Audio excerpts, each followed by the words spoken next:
Holidays-nale, அது நம்ம GT Holidays தான். GT Holidays, South India's #1 travel brand. Jammu காஷ்மீரில் பெய்த கனமழை காரணமாக செனாப் நதியில் வெள்ளப்பெருக்கு ஏற்பட்டதால் அதன் குறுக்கே கட்டப்பட்ட சலால் அணையிலிருந்து தண்ணீர் திறந்துவிடப்பட்டது.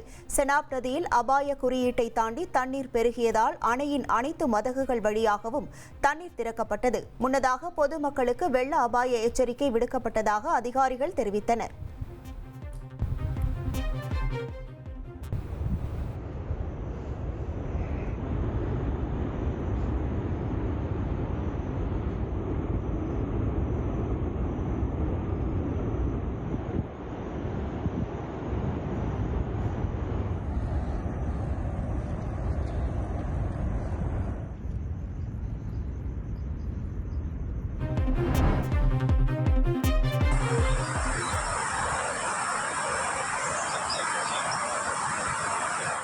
திருச்சூரில் குடியிருப்பு பகுதிக்குள் காட்டு யானைகள் வருவதால் மக்கள் அச்சமடைந்துள்ளனர்.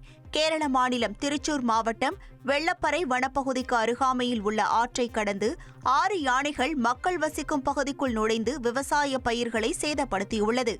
யானைகள் வருவதை தடுக்க அமைக்கப்பட்ட மின்சார வேலியில் 100 மீட்டர் அமைக்கப்படாமல் உள்ளதால் அந்த வழியாக தொடர்ந்து காட்டு யானைகள் விவசாய நிலங்களுக்குள்ளும் மக்கள் வசிக்கும் பகுதிக்குள்ளும் நுழைந்து அச்சுறுத்தி வருவதாக தெரிவிக்கும் மக்கள் வனத்துறை இதில் உடனடியாக நடவடிக்கை எடுக்க வேண்டும் என கோரிக்கை விடுத்துள்ளனர்.